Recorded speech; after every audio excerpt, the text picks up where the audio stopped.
सो मैं ये कहना तो नहीं चाहता हूँ बट एनिमे की स्टार्टिंग में नारुतो एक बहुत बड़ा सिंप था। साकुरा वो तुम्हारे मुंह पर थोड़ी सी आइसक्रीम लग रही है, तुम कहो तो मैं हटा दूं? नहीं, मैं अपने आप हटा लूंगी। अच्छा, बट तुम्हारे मुंह पर आइसक्रीम लगी कैसे? एंड मेरे को बिना बताए आइसक्रीम खा रही हो तुम? तू कोई मेरा पोकेमोन वगैरह है क्या? तेरे को सब बताऊं मैं? कोई बात नहीं साकुरा, दोस्ती में सब कुछ बताने की जरूरत नहीं होती है। You just go girl slay. ये किस को मेरी टीम में रख दिया है भाई। यो साकुरा व्हाट्सअप। हेलो सास्के कुन, कहाँ जा रहे हो? कुछ नहीं, बस रामी शॉप तक ही जा रहा था। बट बाय द वे तुम्हारी तो ककाशी सेंसे के साथ क्लास थी ना? वो अरे पहले तो मेरे को लगा कि ककाशी सेंसे हमेशा की तरह लेट हैं एंड वो आएंगे ही नहीं, बट सरप्राइजिंगली वो आ गए एंड वो काफी ज्यादा डिफरेंट भी बिहेव कर रहे थे। अच्छा सही है, तुमको चलना है क्या रामी शॉप तक? क्यों नहीं सास्के कुन? एक सेकेंड, मेरे को अब याद आया, कोनोहा में तो कोई आइसक्रीम की शॉप है ही नहीं। एनीवेज भाई लोग, आज की वीडियो में हम एक बहुत ही ज्यादा डार्क एंड ट्विस्टेड नारुतो की वॉटर स्टोरी देखने वाले हैं।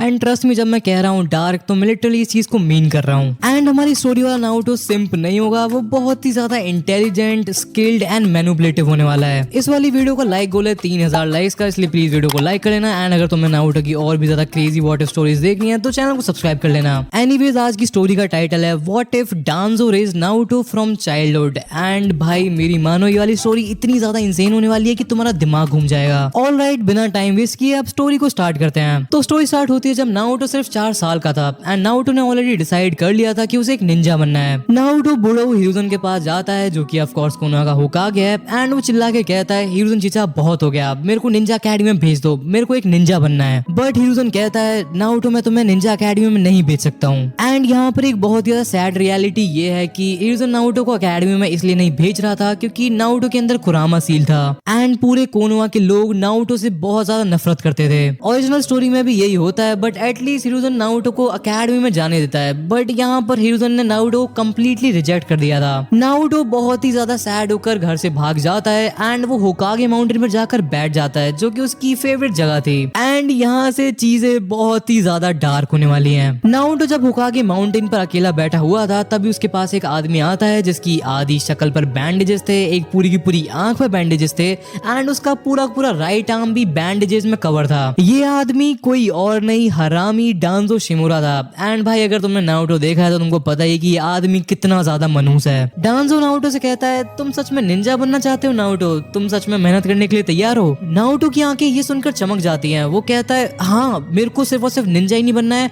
मेरे को दुनिया का सबसे बेस्ट निंजा बनना है दात्ते भाइयो। ये सुन के डांजो के चेहरे पर एक चवन्नी मुस्कान आ जाती है एंड वो कहता है, ठीक है तो फिर मैं तुमको ट्रेन करूंगा, बट मेरी एक शर्त है। ट्रेनिंग स्टार्ट करने से पहले तुम्हें अपने इमोशंस को कंट्रोल करना होगा। एज एक अच्छा निंजा कभी अपने इमोशंस को दिखाता नहीं है। 4 साल का नारुतो ऑब्वियसली इस बात को समझ नहीं पाता है, बट वो डांजो के साथ ट्रेनिंग करने के लिए मान जाता है। डांजो से अपने साथ ले जाता है एंड कहता है, तुम मुझे डांजो बुला सकते हो। एंड भाई यहाँ से 3 साल तक डांजो नारुतो को ट्रेन करता है एंड उसे एक किलिंग मशीन बनाने की कोशिश करता है। ओरिजिनल टाइमलाइन में नारुतो को जिराया सेंसे ने ट्रेन किया था एंड ककाशी सेंसे ने ट्रेन किया था, बट इस टाइमलाइन में नारुतो को ट्रेन कर रहा है डांजो। ये वही इंसान है जिसने इताची को अपने पूरे क्लैन को मारने के लिए फोर्स करके रख दिया था। डांजो नारुतो को रूट ऑर्गेनाइजेशन में ले जाता है, जो कि एक सीक्रेट ऑर्गेनाइजेशन थी जो कि अंडरग्राउंड ऑपरेट करती थी। एंड यहाँ के सारे निंजास इमोशनलेस किलिंग मशीन्स की तरह थे। हमारी स्टोरी में 3 साल का टाइम जंप आता है एंड अब नारुतो 7 साल का हो चुका था। एंड भाई मैं तुम्हें क्या बताऊं, 7 साल का नारुतो एक बहुत ही ज्यादा डिफरेंट इंसान बन चुका था। हमको एक सीन दिखाया जाता है जहाँ पर नारुतो एक बालक के साथ ट्रेनिंग कर रहा होता है एंड वो उस बालक की ऐसी तैसी करके रख देता है। उस बंदे के चेहरे से नॉन स्टॉप खून निकलने लग रहा था एंड दूसरी तरफ नारुतो बिल्कुल नॉर्मल लग रहा था, जैसे कि कुछ हुआ ही ना हो। नारुतो अपने हाथों पर से ब्लड को छिटकता है एंड फिर वो अपने मुंह में से एक दांत को निकाल कर जमीन पर फेंक देता है एंड कहता है, थैंक यू लोमड़। हाँ भाई तुमने सही सुना, लोमड़। नारुतो एक्चुअली कुरामा से बात कर रहा था एंड कुरामा उसकी हेल्प भी कर रहा था हीलिंग में। तभी डांजो उसके पास आता है एंड नारुतो से देखकर कहता है,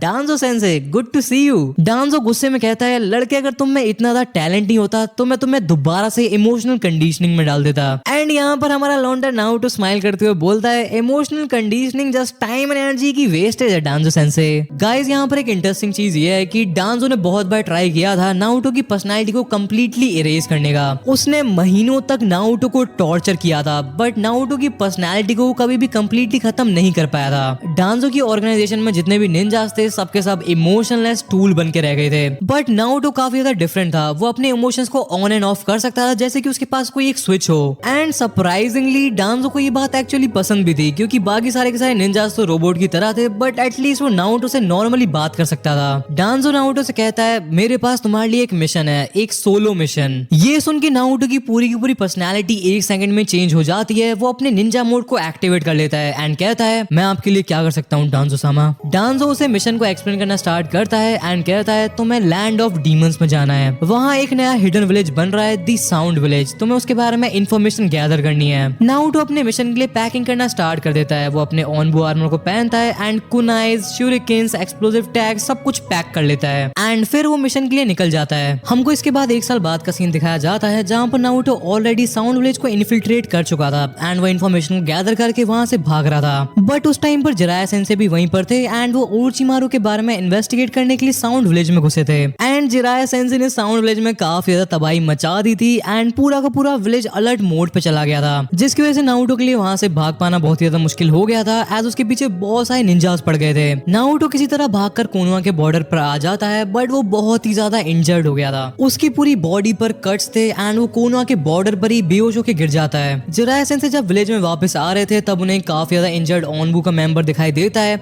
एंड वो उसे देखकर बहुत ही ज्यादा शॉक्ड हो जाते हैं। उनके दिमाग में चल रहा था कि इतना ज्यादा छोटा बच्चा ऑनबू का मेंबर कैसे बन गया। जिराया सेंसेई उस बच्चे को उठा के होकागे ऑफिस में ले जाते हैं। हिरुज़न उस ऑनबू के मेंबर को देखता है एंड कहता है मैंने किसी को साउंड विलेज में नहीं भेजा था, ये मेरा ऑनबू नहीं है। फिर वो उस ऑनबू की मास्क को ध्यान से देखता है, वहां पर लीव विलेज के सिंबल के साथ साथ एक कांजी भी बनी हुई थी एंड ये देखकर हिरुज़न का दिमाग खराब हो जाता है। वो बोलता है डांजो फिर से। फिर हिरुज़न उस मास्क को हटा देता है एंड उसे जो दिखता है वो देखकर उसे ऑलमोस्ट हार्ट अटैक आ जाता है। नारुतो। जिराया सेंसेई भी बहुत ज्यादा शॉक में थे एंड वो कहते हैं सेंसेई ये तो बिल्कुल मिनातो की तरह दिख रहा है।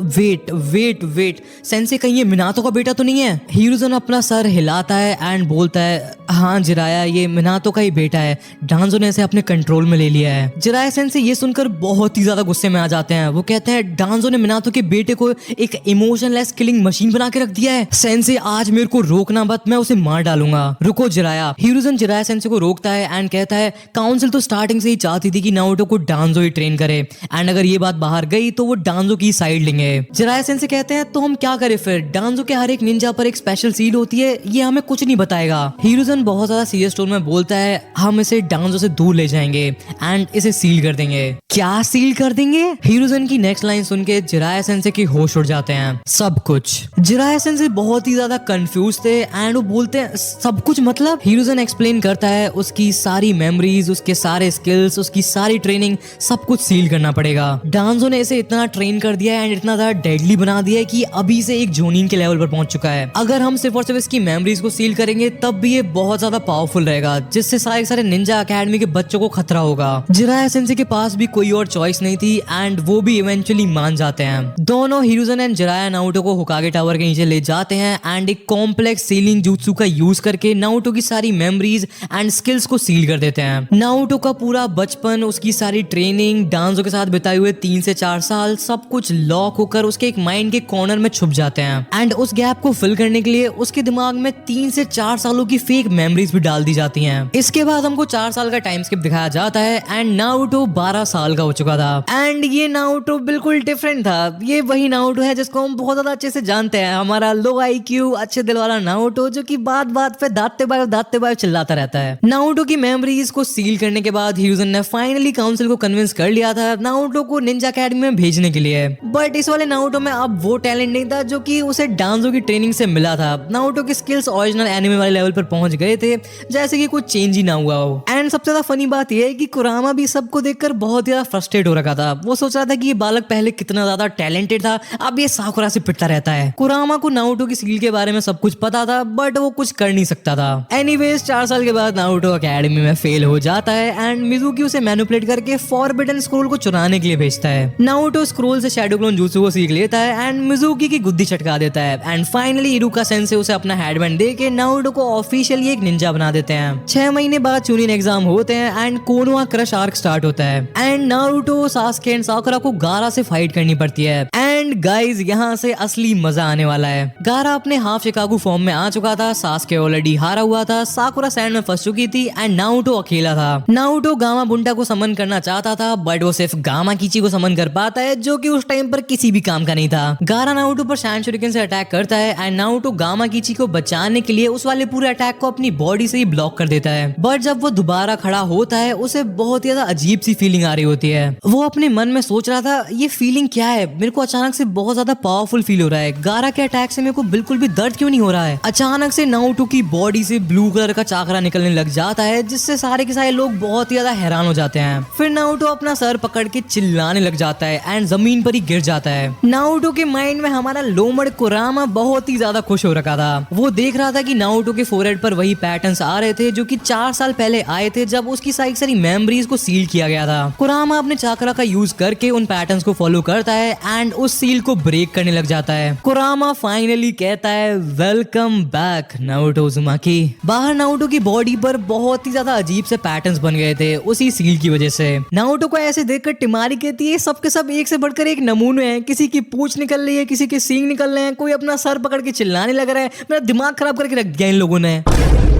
अचानक से नारुतो की बॉडी पर जो सारे पैटर्न्स आए थे वो रेड कलर के हो जाते हैं एंड आसपास के सारे लोगों को बहुत ही ज्यादा मैसिव प्रेशर फील होता है। किसी को भी समझ में नहीं आ रहा था कि नारुतो के साथ हो क्या रहा है। फिर अचानक से नारुतो की बॉडी पर से वो सारे के सारे पैटर्न्स गायब हो जाते हैं। नारुतो बहुत जोर से चिल्लाता है बट फाइनली उसका हेडेक चला गया था। एंड गाइज यहाँ से चीजें बहुत ज्यादा इंटरेस्टिंग होने वाली हैं। नारुतो खड़ा होता है, अपनी उंगलियों को चटकाता है, अपने पैरों को हिलाता है एंड उसकी आंख के नीचे एक स्कार आ चुका था जो कि पहले नहीं था। ये एक बैटल स्कार था जो कि उसे उन 3-4 सालों के बीच में मिला होगा बट होकागे टावर में मेडिकल निंजास ने नारुतो के स्कार को भी सील कर दिया था। नारुतो अपने हाथों को देखकर कहता है कुरामा मेरे को बहुत ज्यादा वीक फील हो रहा है, मेरे साथ क्या हुआ था, I am very confused. Sasuke Naruto को देखता है एंड उसे कुछ भी समझ में नहीं आ रहा था कि यहाँ पर हो क्या रहा है। ये वही नारुतो था जैसे वो बहुत अच्छे से जानता था बट उसे वो सेम नहीं लग रहा था। नारुतो की मूव करने की स्टाइल ही बिल्कुल चेंज हो गई थी, वो बहुत ही ज्यादा अलर्ट एंड कंफ्यूज लग रहा था। नारुतो बहुत कामली गारा की तरफ देखता है बिना किसी डर के, बिना किसी इमोशंस के एंड कहता है ऑलराइट गारा, आई डोंट नो कि मेरे साथ क्या चल रहा है बट मेरे को इस सब के आंसर चाहिए एंड उसके लिए मेरे को कोनोहा वापस जाना पड़ेगा एंड मेरे को लगता है कि कोनोहा वापस जाने के लिए मेरे को तुम्हारी गुद्दी तो छटकानी पड़ेगी, इसलिए गेट रेडी गारा। तो भाई लोग आज वाला एपिसोड यहीं पे खत्म होता है बट मैं तुम लोगों को बता दूं कि आगे वाली स्टोरी बहुत ही ज्यादा इंसेन होने वाली है। नारुतो को अपनी सारी मेमोरीज वापस मिल चुकी हैं, उसके सारे स्किल्स अनलॉक हो चुके हैं एंड अब वो जान चुका है कि हिरुzen एंड जिराया ने उसके साथ क्या किया था। डांजो को भी आगे पता चली जाएगा कि उसका वेपन वापस आ चुका है एंड ओरोचिमारू को भी इवेंचुअली पता चल जाएगा कि नारुतो क्या चीज बन चुका है। एंड सबसे बड़ी बात, नारुतो अब बहुत ज्यादा इमोशनल नहीं है, वो अपने इमोशंस को कंट्रोल कर सकता है बट हाँ वो अभी भी फील कर सकता है दूसरों के इमोशंस एंड अपने इमोशंस भी। इसका मतलब ये है कि वो ओरिजिनल नारुतो से भी ज्यादा डेंजरस है क्योंकि उसके पास दोनों चीजें हैं, skills and heart. Anyways video को लाइक कर देना भाई लोग एंड 3000 लाइक जल्दी जल्दी करवा देना एंड चैनल को सब्सक्राइब कर लेना।